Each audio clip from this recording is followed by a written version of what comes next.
Comienzo a la segunda conferencia plenaria del cuarto simposio latinoamericano de estudios comparados, que se titula el cine peruano, el cine regional peruano en el último lustro, y está a cargo del profesor Emilio Bustamante. La idea, bueno, es que Emilio pueda dar su conferencia y después podamos tener un espacio de debate, así que si quieren ir poniendo las preguntas que se les vayan ocurriendo en el chat, después también puedo darles la palabra al final si prefieren hablar, pero bueno, si se les van ocurriendo mientras algunas preguntas, vayan poniéndolas en el chat, así ya tenemos acumuladas unas preguntas al finalizar la conferencia.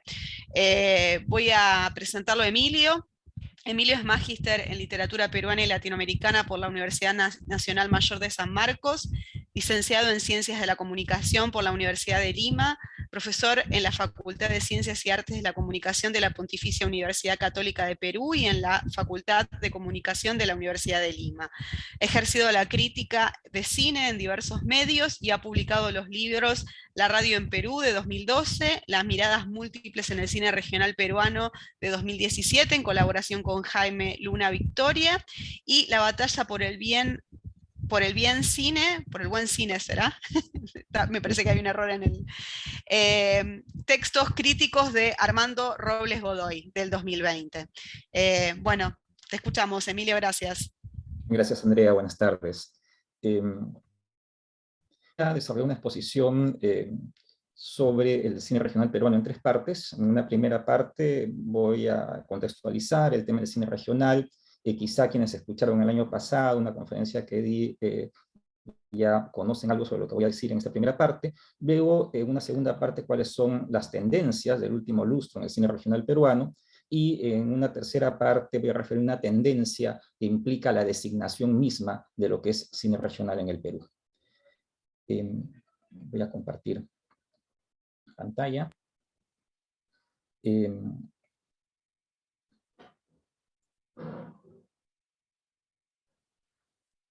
En el Perú existen 3 regiones naturales, que son la costa, la sierra y la selva. La región de la sierra es la región andina, la que está cruzada por la cordillera de los Andes, y la región llamada de la selva es la región amazónica. La división política del Perú es en 24 departamentos. Estos departamentos tienen cada uno de ellos un llamado gobierno regional, y por eso también se les llama regiones. Serían 24 regiones, ¿no? Y la capital es Lima Metropolitana, que es muy pequeña, pero que concentra la tercera parte de la población del país, alrededor de 11 millones de habitantes, ¿no? Y concentra también la sede del Ejecutivo, del Congreso, del Poder Judicial y de los principales servicios de salud y educación. Es un país muy centralista, y el centralismo también se ha manifestado en la producción cinematográfica. La producción cinematográfica peruana durante todo el siglo XX fue predominantemente limeña, con algunas excepciones de producción en determinadas épocas en Loreto y Cusco. El fenómeno del cine regional es absolutamente novedoso. Hacia 1996 se realizó la película Ayacuchana Lágrimas de Fuego, una película de bajo presupuesto, que dio origen a todo un movimiento de producción de películas de largometraje de bajo presupuesto en muchos departamentos del país. Una producción continua y simultánea de largometrajes en varios departamentos del país que no se había visto nunca antes. Esta producción hasta la actualidad es de aproximadamente 200 largometrajes, entendiendo largometrajes como películas de más de 75 minutos, según lo establece la ley peruana. Constituyen en este siglo la producción de largometrajes regionales 30% de la nacional. Se ha producido en regiones centenares de cortos. Esto cambia el panorama del cine peruano y tiene una gran importancia cultural, y estos largometrajes y también cortometrajes evidencian pues una enorme creatividad y una gran variedad de géneros, ¿no? En el 2017 publicamos con Jaime Luna Victoria un libro base en una investigación sobre cine regional peruano, y establecimos, ¿no?, grosso modo, 2 tipos de películas regionales entonces, ¿no?, que se diferenciaban por formato, modalidad y perfil del cineasta. El primer tipo lo componían producciones predominantemente de largos metrajes de ficción de bajo presupuesto para exhibición comercial en espacios alternativos. Eran películas que se exhibían en salas alternativas o en coliseos o en escuelas, ¿no? Con gran concurrencia de público, particularmente en las regiones andinas de Ayacucho, Puno, Junín y Cajamarca. Los cineastas que hacían este tipo de películas eran de clase media, pero de origen popular o rural, con formación superior, pero no en comunicaciones ni en cine. Su aprendizaje del cine era un aprendizaje empírico. El segundo tipo de producción regional lo constituían cortometrajes, mediometrajes y algunos pocos largos de autor, documentales y también de ficción, que eran realizados para exhibición cultural, principalmente en los departamentos de Lambayeque, La Libertad, Cusco y Arequipa, departamentos que tienen mayor contacto con Lima, con la capital. Y los realizadores eran de clase media o media alta, de origen urbano, de formación superior en comunicaciones, algunos de ellos con estudios y prácticas de cine en el extranjero. Hacia el 2017, cuando publicamos el libro, la producción regional de películas fundamentalmente de ficción era la más importante en el país, la que había llamado la atención de la prensa y del Estado. Sin embargo, desde entonces a hoy el panorama ha cambiado. Hasta el 2017, bueno, hasta hoy en realidad, ¿no? Los departamentos, las regiones de mayor producción son Ayacucho y Puno, y los géneros que más se han abordado en los largometrajes de ficción son los de melodrama y horror. Sin embargo, como repito, desde el 2017 hasta hoy el panorama ha cambiado. Han habido en los últimos años, ¿no? Aumento de producción de cortos y disminución de producción de largos. Un aumento de películas de autor y una disminución de películas de género. Una mejora de los estándares técnicos, tanto en largos como en cortos. Un reconocimiento crítico y mayor presencia en festivales internacionales de largos de autor. O sea, los largos de autor son pocos, pero han recibido elogios de la crítica y han tenido presencia en festivales internacionales. Huñaypacha, una película puneña en el 2017, en realidad se estrenó en el 2017 en el Festival de Guadalajara, ganó 3 premios en el Festival de Guadalajara y fue considerada la mejor película peruana en el 2018. Casos Complejos, una película trujillana del director Omar Forero, fue considerada entre las mejores películas peruanas del 2019. Y Manco Cápac, una película puneña de Henry Vallejo, fue considerada la mejor película peruana del 2020 y es la candidata o la precandidata peruana a los premios Oscar. Todas son películas de autor, ¿no? Son películas de autor. En Medio del Laberinto, que es también una película de autor de La Libertad, fue seleccionada en los festivales de Rotterdam y Mar del Plata. Entonces hay como un reconocimiento al cine regional, pero a cierto cine regional, a este cine regional de autor. ¿Cuáles son los factores, ¿no? De la disminución de los largos de ficción de género, del aumento de las películas de autor, ¿no? Hay 2 factores fundamentales. Uno, la pérdida de expectativas comerciales, de rentabilidad de las películas de género.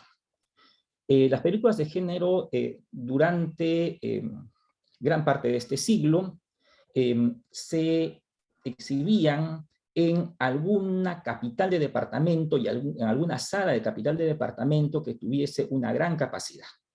Se exhibían ahí durante algunas semanas, ¿no? Y con el dinero obtenido, luego se hacían giras, ¿no? A otras ciudades, ¿no? y a pueblos aledaños, ¿no? Las películas resultaban rentables. Y fundamentalmente esto se realizaba en las regiones de Ayacucho y Puno. Sin embargo, en Ayacucho se cerró la sala de mayor capacidad, el Cine Teatro Cabero, que tenía capacidad para 2.000 espectadores. El año pasado dije para 1.000 espectadores, pero en realidad tiene capacidad para 2.000 espectadores.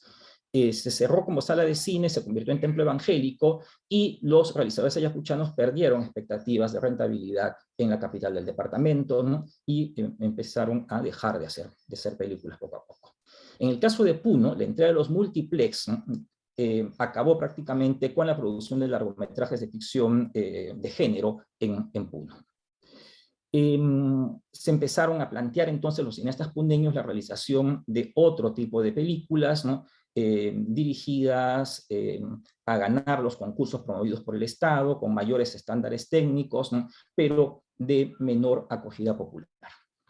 De otro lado, el Estado, desde el 2006, ¿no? realiza un concurso exclusivo para regiones.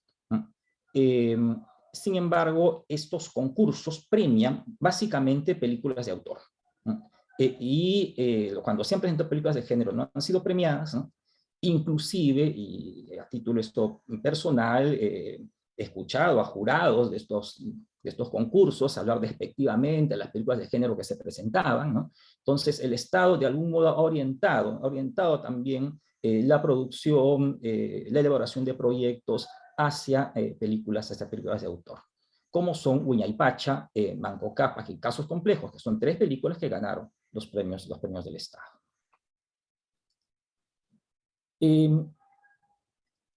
Otros aspectos que se han notado, otras tendencias que se han notado en estos últimos 5 años, ¿no?, han sido el aumento de realizaciones de cineastas mujeres.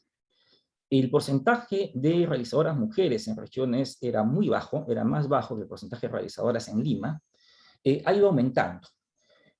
En los últimos años se crea Norcinema, que es una escuela de cine en Lambayeque que dirige el cineasta Manuel Eizaguirre. Y según nos comentaba Manuel Eizaguirre, ¿no?, la mayor parte de los estudiantes son mujeres, ¿no? Ellos tienen colgados en su página web alrededor de 30 cortometrajes, ¿no?, de sus estudiantes, y la mayoría son cortometrajes realizados por mujeres.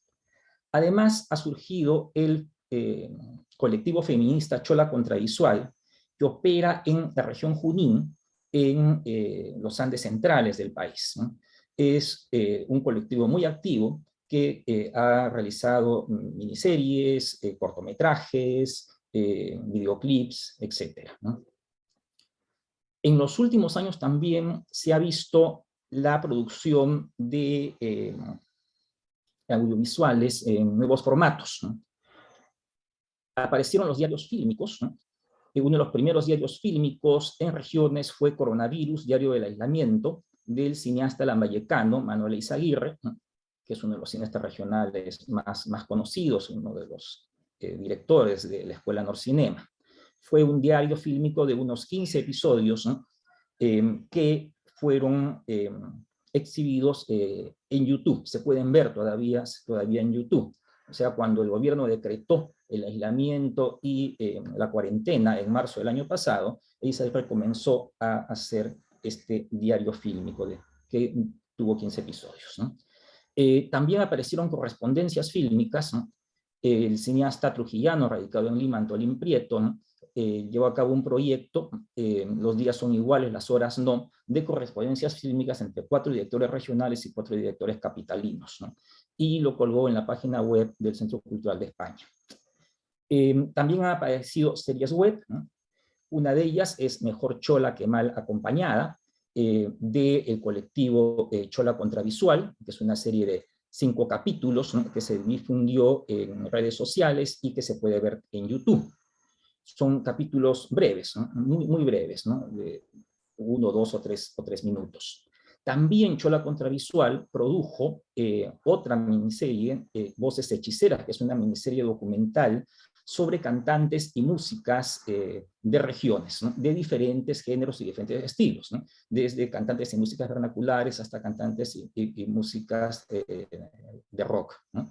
Esto va acompañado además de podcasts, ¿no?, con entrevistas más largas a las que se presentan en el audiovisual de las cantantes. Se distribuye también en redes sociales, en Facebook, en Instagram, ¿no?, y también se puede ver la serie en YouTube. Hay otra miniserie web que ha llamado la atención, que es una miniserie de Bambamarca. Bambamarca es una ciudad de Hualgayo, de la región Cajamarca, en la Sierra Norte del país, ¿no?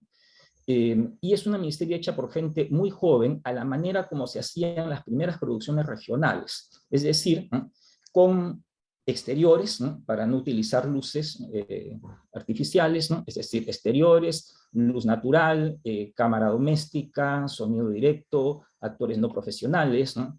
Sin embargo, es una miniserie muy bien construida, ¿no?, sobre la base de una historia de un cineasta que quiere hacer una película con una sirena que solo él ve, ¿no? Y la película está curiosamente hecha con planos contra planos, ¿no? Efecto Kuleshov, ¿no? sin planos de situación, ¿no? Porque como los actores son actores aficionados, muchas veces no pueden estar juntos en el mismo escenario, ¿no? Y por tanto se les graba por separado. Además, esto está motivado también por otros factores que el director ha explicado, ¿no? Pero es una serie bastante interesante que también se pasa por YouTube, por Facebook, ¿no? Y por canales de cable regionales. Se pasa en canales de cable de Cajamarca, que está en la Sierra Norte del país, y en un canal de cable de Ayacucho, ¿no? Que está en la Sierra Central. También se han realizado en los últimos 5 años muchos videoclips, ¿no? En los festivales de cine regionales, que son varios, ¿no? Hay secciones de videoclips, ¿no? Y se presentan videoclips hechos por jóvenes realizadores de las regiones, ¿no? Uno de los videoclips más polémicos, sin embargo, es uno que se presentó fuera de los festivales, ¿no? Que es Quien Aborta, del colectivo Chola Contravisual. Estos son las caretas de presentación de los capítulos de la serie Mejor Chola que Mal Acompañada, de Chola Contravisual, ¿no? Este es uno ampliado, ¿no? En el que se destaca un afiche de Flor Cucarina, una cantante vernacular, sobre la cual una de las directoras, la principal directora probablemente de Chola Contravisual, Geraldine Suaznavar, está haciendo un largometraje. Estas son las caretas de voces hechiceras, ¿no? Con, como repito, cantantes y músicas de diferentes regiones del país, ¿no? Fundamentalmente de la región andina, ¿no? Ayacucho, Puno, Cusco, Huancavelica. Y esto es un fotograma de videoclip Quien Aborta.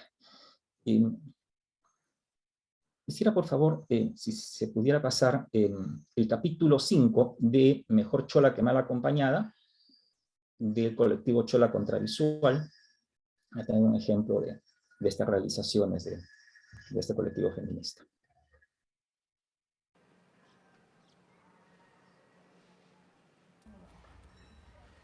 Somos más fuertes que la violencia que nos atraviesa. Somos valiosas y poderosas, somos la mecha de la insurgencia. Nunca más abandonarme y reconocer todas mis heridas. Alzar la voz y soltar los miedos, darnos cuenta que no estamos solas. Ay, Freddy Chayay, kaita kichata ruachkaniku.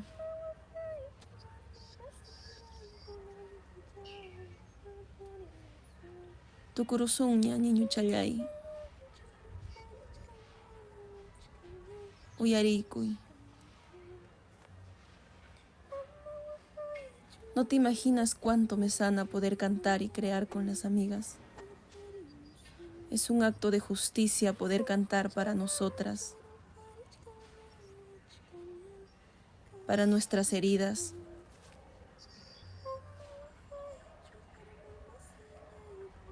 Seguir trenzando la memoria de nuestras abuelas. Y solo saber que estás aquí acompañándonos alivia nuestros corazoncitos.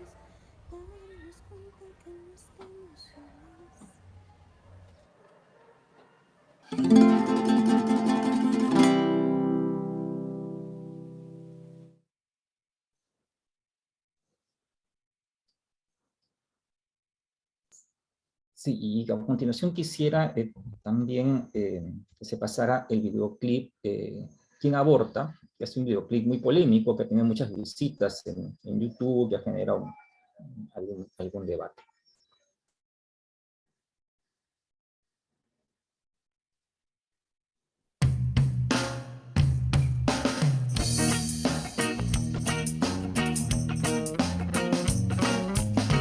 ¿Quién aborta, quién aborta, quién aborta?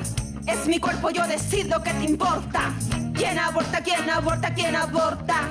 Es mi cuerpo, yo decido qué te importa.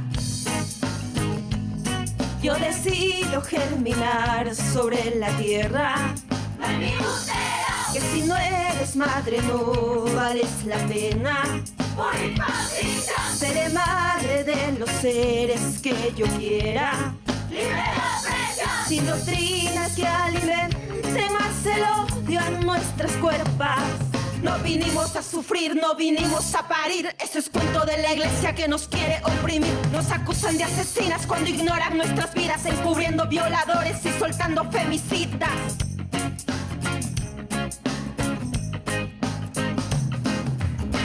¿Quién aborta, quién aborta, quién aborta? Es mi cuerpo, yo decido qué te importa. ¿Quién aborta, quién aborta, quién aborta? Es mi cuerpo, yo decido qué te importa.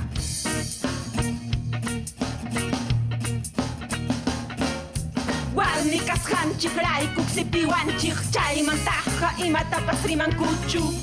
Wawaku y wawaku. Mana causa ni chuwawaku yanaypaj mana wawaku y manchu.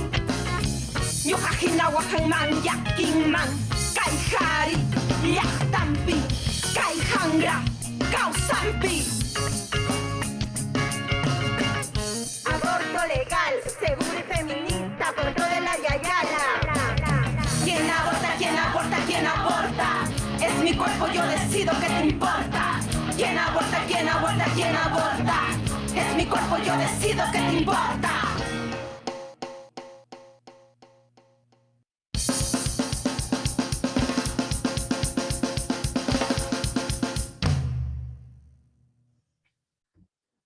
Videoclip de Chola Contravisual, la directora Yaldín Suaznavar, ha dirigido también un cortometraje también muy elogiado, Tunanteras, sobre mujeres trans que participan en una fiesta tradicional del centro del país, ¿no?, que es la Tunantada. Vamos a ver ahora unos minutos de la miniserie En busca de la sirena.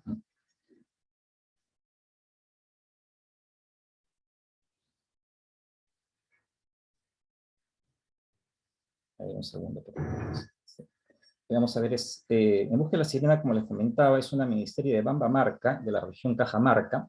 Es una miniserie realizada por John Celis, que tiene ya 2 largometrajes, Ángeles de Manos Negras 1 y Ángeles de Manos Negras 2, que son largometrajes de género fantástico. Uno de ellos se exhibió en un festival limeño de género fantástico, justamente, Insólito. Y esta serie es también de género fantástico con elementos de comedia.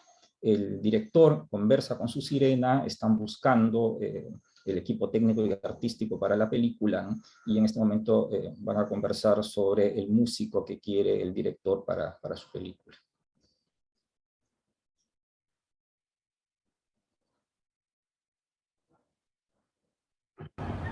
Pero no lo hice, sirena. Porque yo te detuve. ¿Qué pasaría si yo no estuviera contigo?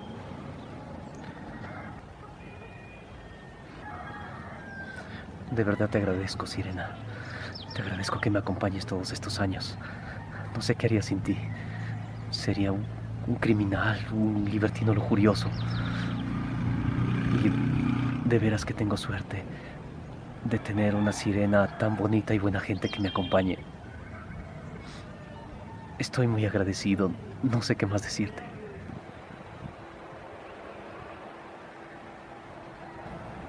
Pero claro, todo sería más bonito si no fueras tan quisquillosa, caprichosa, consentida y engreída.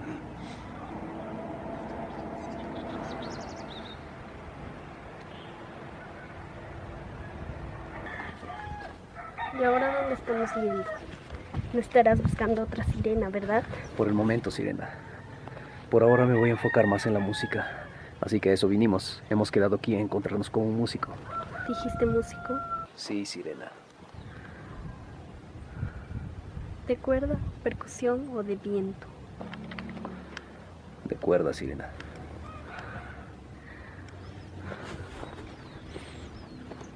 ¿Arpista, violinista o guitarrista? Guitarra, Sirena, guitarra. Criollo, andino o rockero. Rockero, Sirena. Adulto, niño o adolescente. Adolescente, Sirena.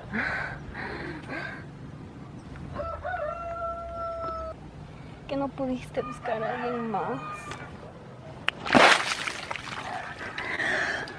¿Y eso por qué fue?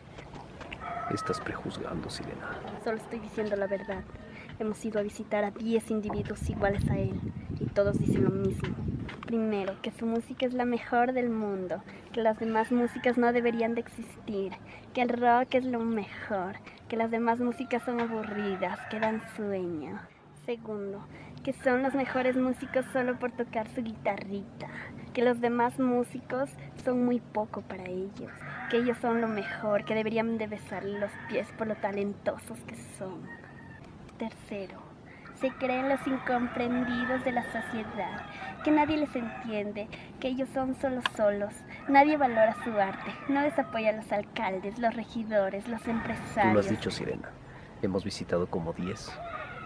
¿Qué posibilidad hay de que el 11º sea igual que los anteriores? ¿Qué quieres apostar? No sé. Dímelo tú, Sirena. Si yo tengo razón, me darás el poder para lanzarte agua cada vez que yo quiera, como tú siempre haces conmigo. Sí, Sirena, está bien. Pero si no fuera así, si no se creyera el mejor cantante en su género, si no creyera que su género es el mejor, y si no se creyera el incomprendido de la sociedad, por cada una de ellas, te voy a echar un guanto de agua, Sirena. De acuerdo.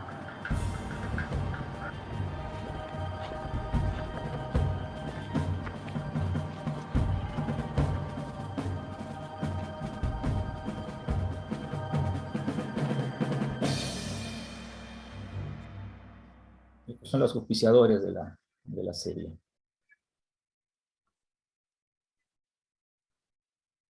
Que son auspiciadores locales, ¿no?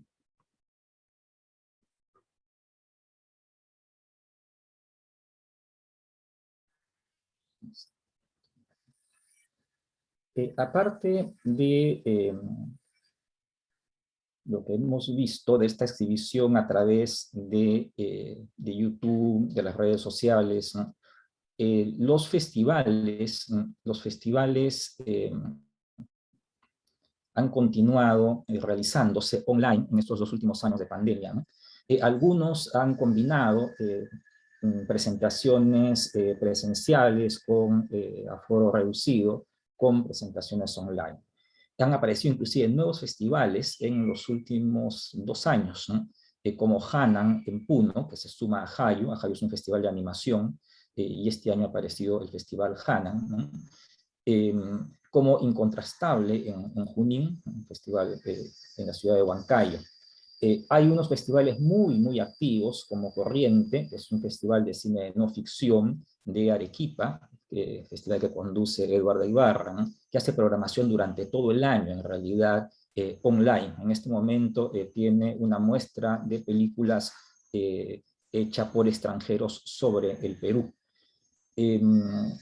Han continuado funcionando los cineclubes, ¿no? El Cineclub de Lambayeque, que tiene ya 14 años de funcionamiento, ha funcionado online y está funcionando ahora de manera presencial. Ha reaparecido la sala de exhibición de Ayacucho del cineasta Lalo Parra, que tiene capacidad para 60 espectadores, ¿no? Están activas las páginas web de Norcinema, de la Escuela de Cine de Lambayeque, de Corriente, como he mencionado. Se ha incrementado levemente la presencia de cine regional en streaming, ¿no? En las plataformas de Cineaparte, de Retina Latina, de Movistar Play y de Amazon Prime. Ayer entró Huaypacha a Netflix, ¿no? Y ha habido un incremento leve de difusión de producciones regionales en canales de televisión privados. Sin embargo, no les pagan por emitir sus producciones, ¿no? Es más, el director de Busca de la Sirena me comentaba que más bien los canales habían querido cobrarles a ellos, ¿no? Por emitir sus producciones. Sin embargo, hay presencia de estas producciones regionales en canales de televisión por cable en regiones en estos momentos. Quiero terminar y entro en la tercera parte aquí de la exposición con una tendencia, que es una tendencia polémica. En los últimos tiempos, ¿no? En los últimos 2 años en realidad, en algunos festivales y eventos se programan como películas regionales aquellas hechas en regiones, pero por cineastas que no viven en estas regiones. Nosotros definimos en el 2017, en el libro Las miradas múltiples, al cine regional peruano como el cine hecho en regiones por cineastas que viven y trabajan en regiones, ¿no? En base a lo que habíamos venido observando de la producción regional hasta entonces. Entonces, creo que aquí sería interesante distinguir, ¿no?, el cine hecho en regiones, ¿no?, del cine de las regiones, ¿no? El cine hecho por otros que no viven en las regiones, que el cine hecho por los cineastas que viven y trabajan en las regiones. El Estado estableció en el 2006, ¿no?, el premio exclusivo para proyectos de largometraje de ficción de las regiones del país, ¿no?, exclusivo para regiones del país, con excepción pues de Lima Metropolitana y Callao. Lo hizo en base justamente a una producción ya muy notoria de películas regionales, fundamentalmente de los largometrajes de ficción de géneros, ¿no? En el 2012 estableció en los otros concursos, ¿no?, de estímulos que el Estado convoca, ¿no?, cupos para proyectos regionales. Entonces la idea aquí era originalmente estimular la producción en regiones, ¿no?, que ya existía, ¿no?, y atacar la desigualdad de oportunidades que tenían los cineastas que trabajaban en regiones en relación con los cineastas limeños, ¿no? Hubo, sin embargo, un intento de rechazo de esta discriminación positiva por parte de cineastas limeños, ¿no?, que invocaban pues que todos los cineastas son peruanos, que por qué hacer una distinción, ¿no?, entre limeños y regionales, ¿no?, si para todos además existían el mismo tipo de dificultades, ¿no? Algunos cineastas regionales tampoco veían con buenos ojos que se les discriminara como regionales, ¿no?, porque decían que esa designación era despectiva, ¿no? Sin embargo, se impuso el criterio de que era importante establecer, ¿no?, esta discriminación positiva para el cine que se estaba haciendo en regiones por cineastas que vivían y trabajaban en regiones. Sin embargo, surgieron luego algunos problemas, ¿no? Empezaron a aparecer cineastas limeños que creaban empresas en regiones, ¿no?, y presentaban un proyecto por esa región y ganaban el concurso, ¿no? Empezaron a aparecer también cineastas golondrinos, cineastas limeños que podían competir, ¿no?, por diversos premios en diversas regiones con distintas empresas y ganaban. Y también cineastas nacidos en una región pero que vivían en Lima, ¿no?, y que regresaban a su región para hacer una película y luego retornaban a Lima. Y presentaban un proyecto por la región, ganaban el proyecto, hacían la película en la región, con poco personal regional, además, ¿no?, y luego retornaban a Lima. Se formaron 2 gremios de cineastas regionales, ¿no?, la Asociación Realizadora de Cine Peruano y la Asociación de Cineastas Regionales Independientes del Perú, que presionaron al Ministerio de Cultura para que en las bases de los concursos se exigiera la residencia de los cineastas en las regiones y no solamente el domicilio de la empresa en la región. En el 2017 se presentó un proyecto de ley, ¿no?, en el que se otorgaba, según ese proyecto de ley, un porcentaje de total de recursos programados cada año por el Estado para incentivar la actividad cinematográfica y audiovisual en regiones del país de forma descentralizada. Los cineastas regionales exigieron que se precisara que ese monto estuviese destinado a cineastas regionales que viven y desarrollan sus actividades en las regiones, y reclamaron el aumento del porcentaje de 30% a 40%. Finalmente se dictó una nueva ley de cine en el año 2019.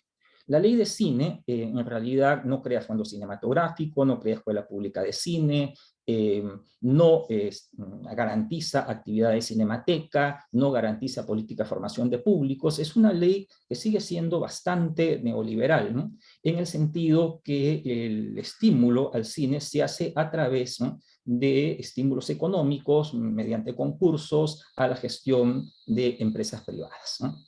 En ese sentido, la ley continúa el mismo régimen de la ley anterior.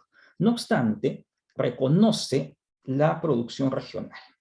Reconoce como finalidades, entre otras, el acceso descentralizado a la actividad cinematográfica y audiovisual y el desarrollo de las cinematografías regionales en todo el país. Establece un porcentaje mínimo, dice entre 30 y 40% de total de recursos a ser otorgados anualmente, a proyectos provenientes de los distintos departamentos del país, excluyendo Lima Metropolitana y Callao. Y establece que para ello debe verificarse que dichos recursos beneficien obras y proyectos desarrollados por equipos técnicos, creativos y artísticos residentes preferentemente y mayoritariamente en departamentos del país, excluyendo Lima Metropolitana y Callao. Además, garantiza la participación de jurados de distintos departamentos del país, ¿no?, apuntando a que no sean solamente jurados limeños, ¿no?, los que decidan los premios. Estos logros, sin embargo, se han obtenido en contra de las posiciones, ¿no?, del Ministerio de Cultura. Han sido en verdad fruto, ¿no?, de los esfuerzos y de la presión de los gremios regionales a lo largo de varios años en realidad. Ahora, todo esto nos lleva también a preguntarnos, ¿no?, qué es el cine regional, por lo menos qué es el cine regional para el Estado. La ley evita definir cine regional. La ley evita definir cine regional. Es más, el director de DARFO me dijo en más de una oportunidad, ¿no?, que él no sabía qué cosa era cine regional, ¿no?, y que la academia no había definido bien el cine regional y que definir el cine regional era una función de la academia y no del ministerio. Esa es la postura del director de DAFO, ¿no?, de la Dirección del Audiovisual, la Fonografía y los Nuevos Medios del Ministerio de Cultura, que ahora es funcionario de Netflix. Entonces, a lo largo de toda esta época se han planteado, ¿no?, algunas posturas respecto de lo que sería el cine regional en el Perú. Primero, la postura de los directores, de algunos directores limeños, ¿no?, según la cual todas las películas son peruanas y no debería haber distinción entre películas limeñas y películas regionales, ¿no?, que hablar de cine regional es paternalista y discriminador.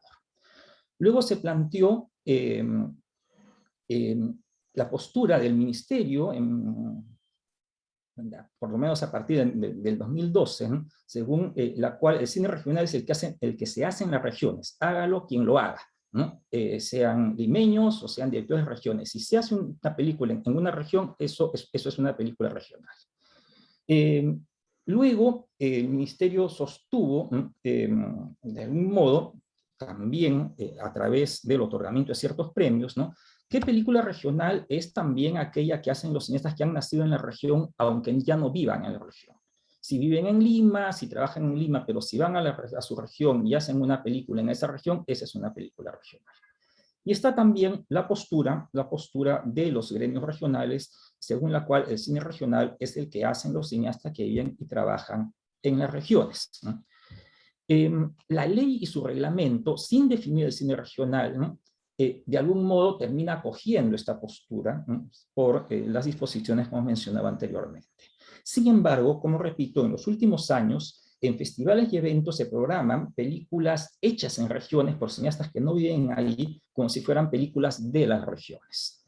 Y eso ha ocurrido en eventos en Lima, ¿no?, como en la Semana del Cine de la Universidad de Lima, como en la programación última del Cine Club de la Casa de Literatura, aunque en ese caso el programador me dijo honestamente que no se había fijado bien en la programación y por eso había programado una película que no era una película regional como si lo fuera, pero de manera muy significativa en algunos festivales regionales.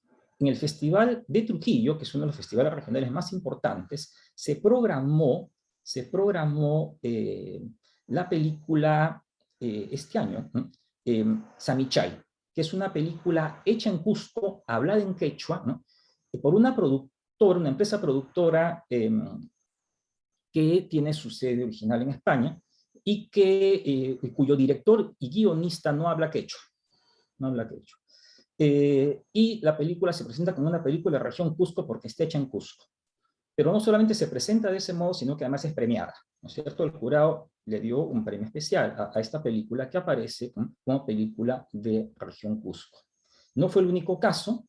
La película Mis Amazonas, que es una película hecha en la región Loreto, la región es Loreto, no Iquitos, ¿no?, es una película hecha por un director limeño que inclusive hizo la película viajando ocasionalmente a la región para cubrir un concurso de belleza de mujeres trans. Pero se presenta como película de región Loreto, siendo el director un director limeño que vive en Lima y que desarrolla sus actividades en Lima. Entonces, este esta tendencia en realidad nos lleva a preguntarnos una vez más qué es cine regional en el Perú. Y aquí culmino la exposición.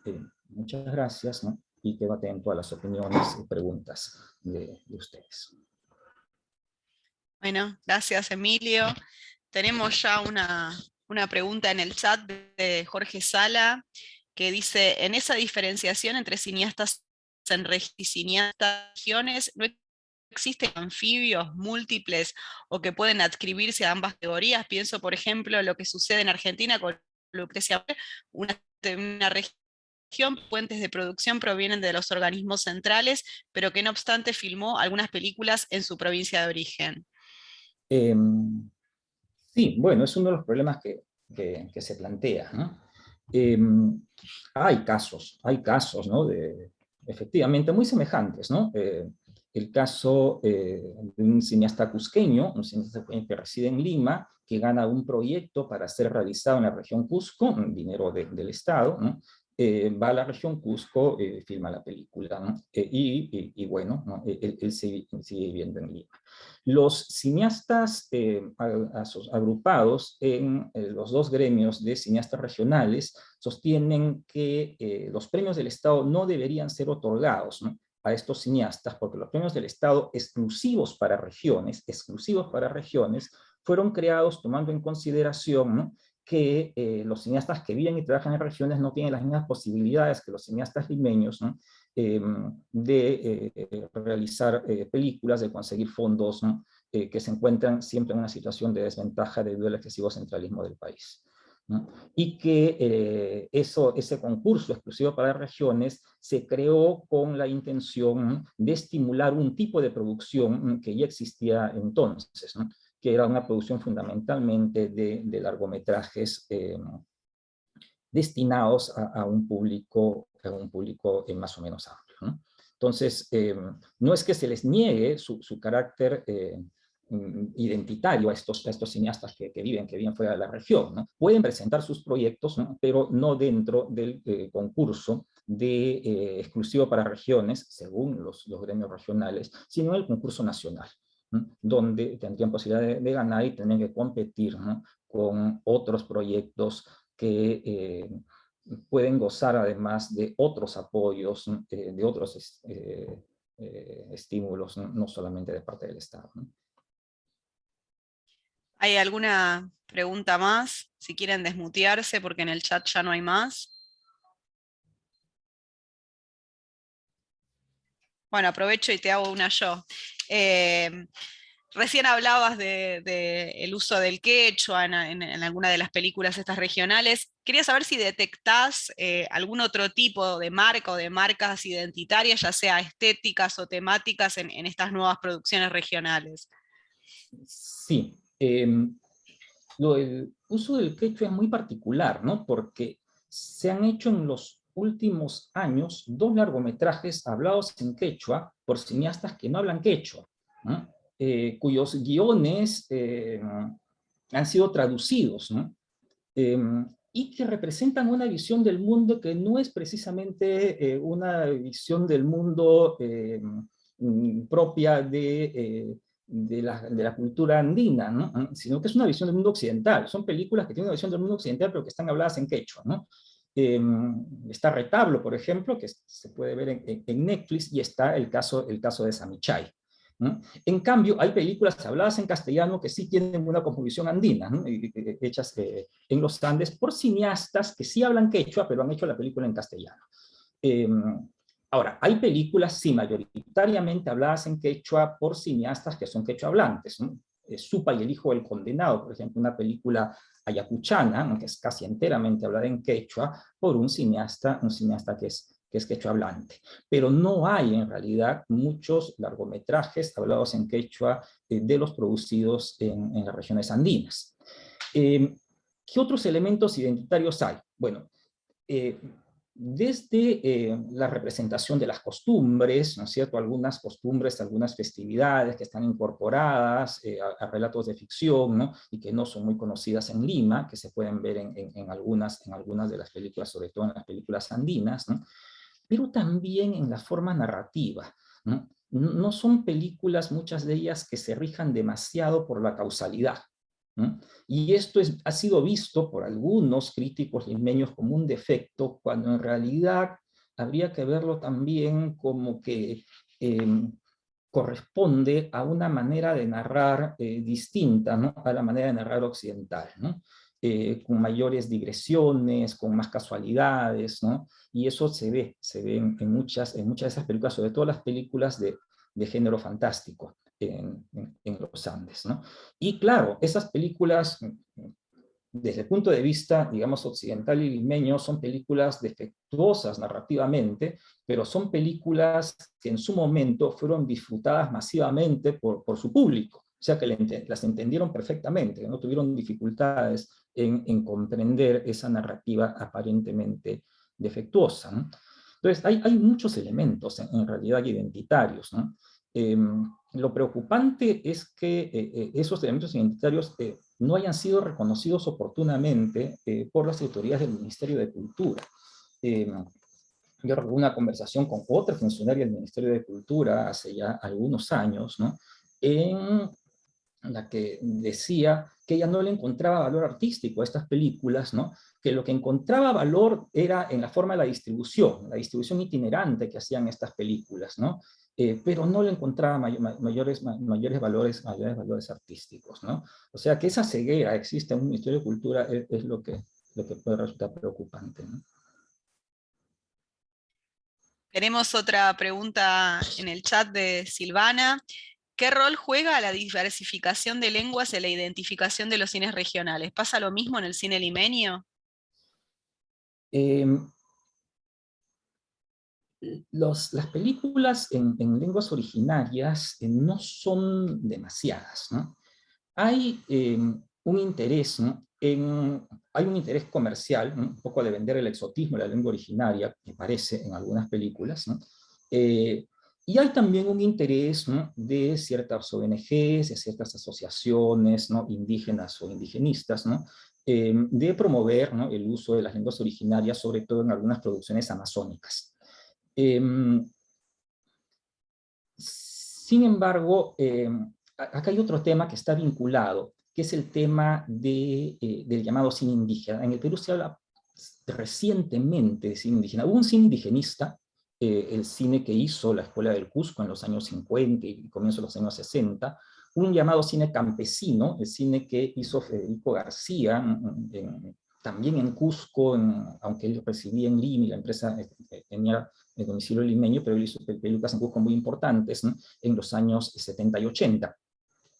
Pero el cine indígena es algo de lo que se está hablando, de algún modo, recientemente, por lo menos con cierta intensidad en el país. La ley de cine define muy mal cine indígena. Acá tengo la ley de cine, que en su disposición tercera dice: entiéndase como cine indígena u originario cuando cualquiera de los sujetos intervinientes en la producción, elementos de los contenidos de la obra o etapas de su realización, así como el uso de la lengua, sea indígena u originario y folclore. Eso es lo que dice, ¿no? De manera que, en base a esta definición, cine indígena originario, cuando cualquiera de los sujetos intervinientes en la producción, ¿no?, sea indígena, hace pues que pueda considerarse como película indígena a Fitzcarraldo, la película que hizo Herzog en el Perú, ¿no?, o hasta un western podría ser una película indígena, ¿no?, porque hay indígenas ahí, hay un elemento de la producción y eso ya es cine indígena, ¿no? O sea, está muy mal definido, ¿no? Ahí creo que se ve lo apresurada y lo defectuosa que es la ley peruana, ¿no? Porque no se cautela en realidad un desarrollo de un cine verdadero con esas características, ¿no? Ahí primero está Ana Laura, que quiere hacerte una pregunta, y después tengo otra en el chat. Ana, si querés vos, desmuteate. Sí, en realidad tenía dos preguntas muy diferentes. Una, vos decías que en 1996 se puede fijar el comienzo del cine regional peruano, pero no mencionaste cuáles son las posibles razones o lógicas por las cuales esa fecha daría ese comienzo. Quería si podías ahondar en eso. Y después, respecto del corto que mencionaste, ¿Quién aborta? Bueno, obviamente es una producción regional, pero quería preguntarte si se enmarca en las luchas feministas contemporáneas a nivel nacional, y en ese sentido, ¿qué observas vos? ¿Qué aporta ese corto a esa lucha nacional desde una perspectiva regional? Bien.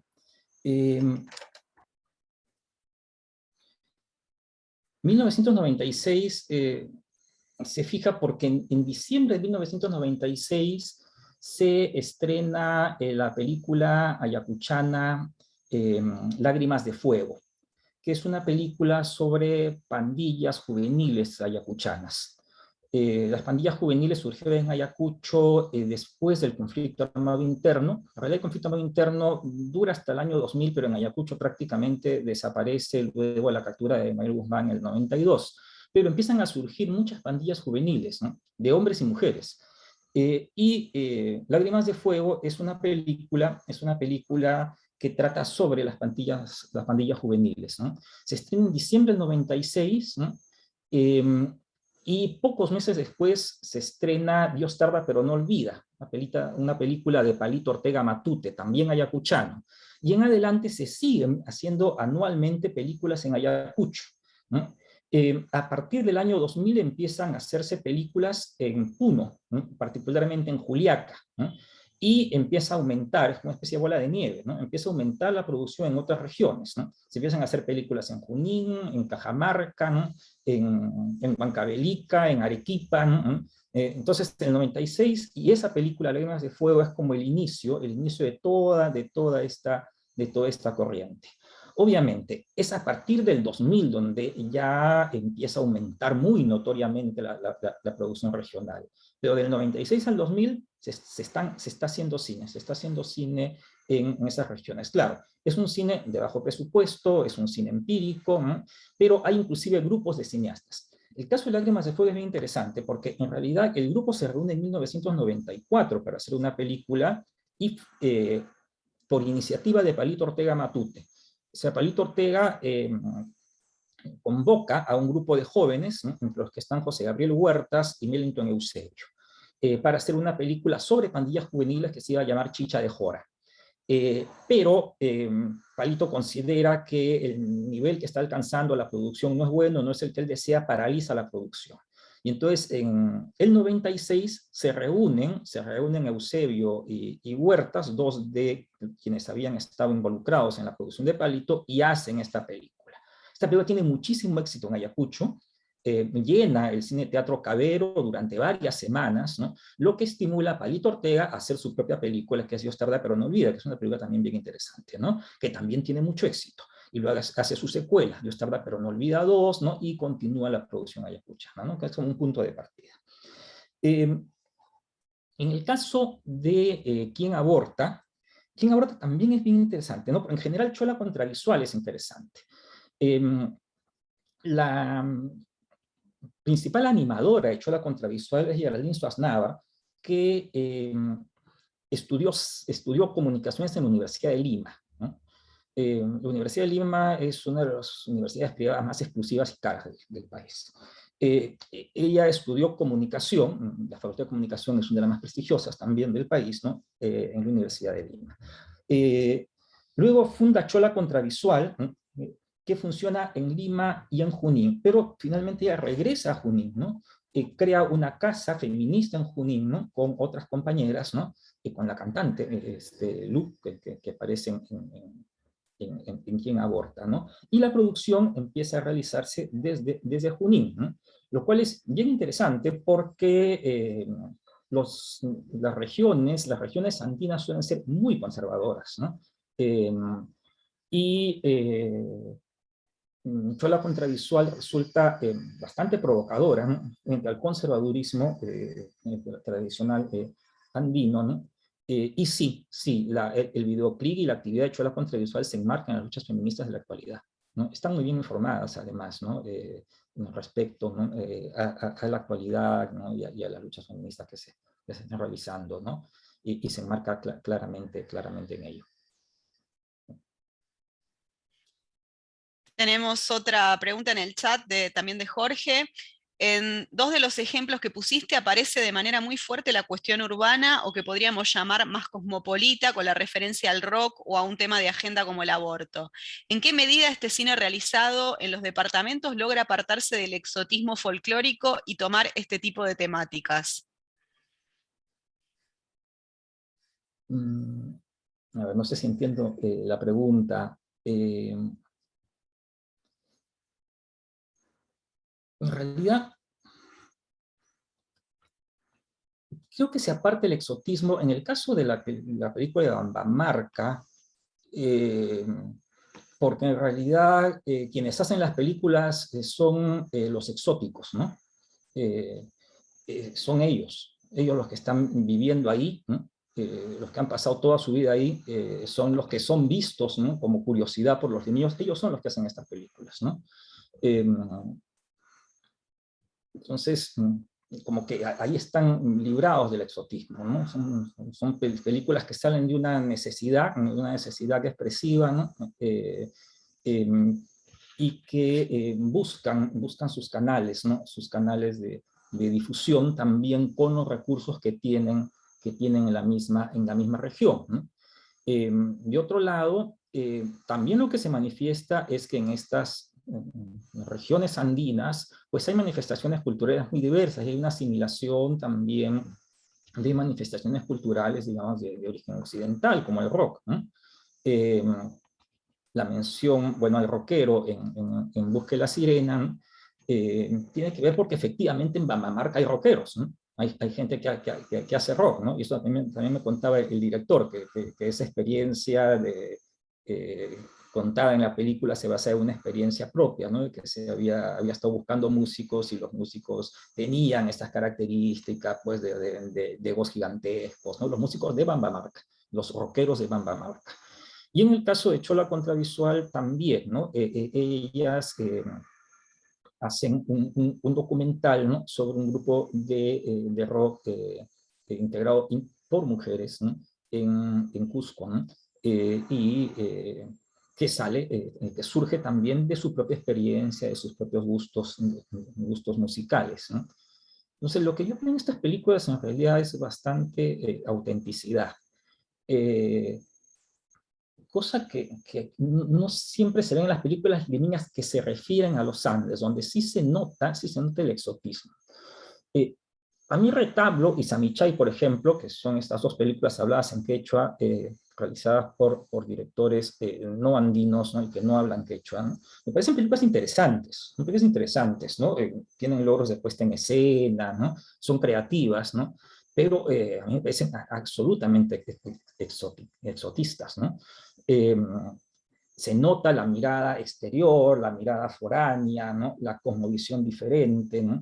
Me da mucha atención en Samichay, un campesino que es una especie de ermitaño, luego de visitar un camal, sale vomitando del camal, ¿no? Y si esto lo comparamos con otras películas hechas en los Andes por cineastas andinos, resulta poco verosímil, poco creíble, ¿no? Películas en donde más bien los cuestionamientos podrían venir, ¿no? Desde un pensamiento políticamente correcto de Occidente, ¿no? Porque se nota matanzas de animales, ¿no? Matanzas de animales con la mayor naturalidad posible, ¿no? Que es lo que forma parte finalmente de su vida cotidiana. Entonces, en Samichay el punto de vista es el punto de vista de un cineasta limeño que vive en España, ¿no? Sobre los Andes. Él reaccionaría de ese modo, pero probablemente no reaccionaría de ese modo un campesino, ¿no? ¿Alguna pregunta más? Tenemos todavía 5 o 10 minutos. Si alguien más quiere desmutearse. Digo, sí. Amplíe un poco la pregunta porque me parece muy interesante la discusión. Comento con relación a lo que sucede cuando hablamos con los cineastas de las regiones argentinas, una de las cosas que plantean algunos de los cineastas es esa dificultad de poder desmarcarse de el mostrar los rasgos característicos de su lugar y no poder hacer, por ejemplo, un cine urbano.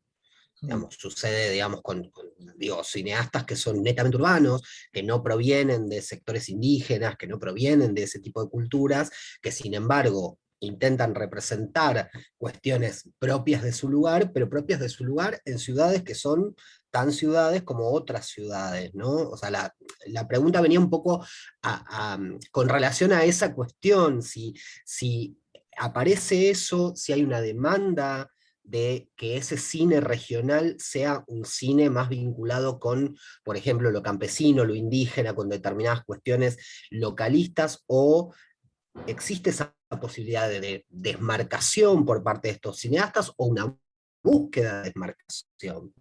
Sí, sí, buena pregunta, sí, ahora sí la he entendido, disculpa, no había entendido bien al comienzo. Sí, sí, cineastas cusqueños, ¿no?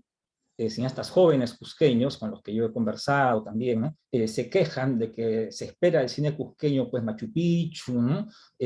Sacsayhuamán, ¿no? Los incas, ¿no? Cuando ellos quieren hablar de sus vivencias como jóvenes, ¿no? Como jóvenes urbanos que son, ¿no? Y sí, sí, claro. Felizmente, en ese sentido, sí ha habido algunos premios del Ministerio de Cultura en favor de proyectos de ese tipo, ¿no? De proyectos presentados por jóvenes urbanos. Hay un proyecto específicamente de jóvenes urbanos cusqueños, un proyecto de largometraje sobre sus vivencias, ¿no? como jóvenes urbanos en una ciudad que tiene además un gran peso, ¿no? De la tradición, ¿no? Igual ocurre con algunos proyectos de arequipeños, ¿no? También escuché a quejarse a veces a los arequipeños que en toda película arequipeña tiene que aparecer el Misti, ¿no? Y que ellos querían hablar de otras cosas, ¿no? Que les resultaban pues, más inmediatas de sus vivencias cotidianas, ¿no? Sí, hay un cine experimental arequipeño muy interesante, ¿no? Las películas de Eduardo Ibarra, por ejemplo, ¿no? O de Karina Cáceres, ¿no? O de Cecilia Cerdeña, ¿no? Que son películas experimentales, ¿no? De Nereida Pasa, ¿no? Que Nereida Pasa sí combina un poco más elementos tradicionales con elementos modernos, ¿no? Sí hay eso. Y en el norte del país también. Las películas de Manuel Eizaguirre, ¿no? O las de Omar Forero, ¿no? Sí, se apartan un poco de esas demandas, ¿no?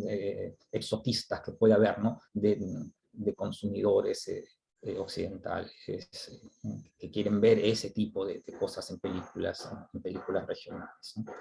Sí, han habido eso. Han habido quejas también, efectivamente, ¿no? De que están esperando de ellos esta cosa exotista, ¿no? Pero también, y por ese lado, felizmente, ¿no? Han habido decisiones de los jurados del Ministerio de Cultura en favor de este otro tipo de producciones, ¿no?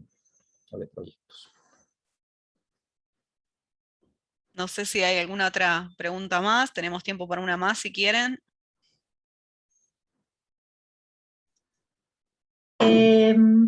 Sí, Alicia. Estoy sin imagen. No, algo breve, muy ya comentado en lo que venían comentando recién con Jorge. Me pareció muy interesante el videoclip Quien aborta. Me parece que ahí se ve bien que quizás la forma de eludir esas demandas demasiado folclorizadas o estereotipadas es a partir de la mezcla cultural, ¿no? Porque tenía algo de rap con algo al mismo tiempo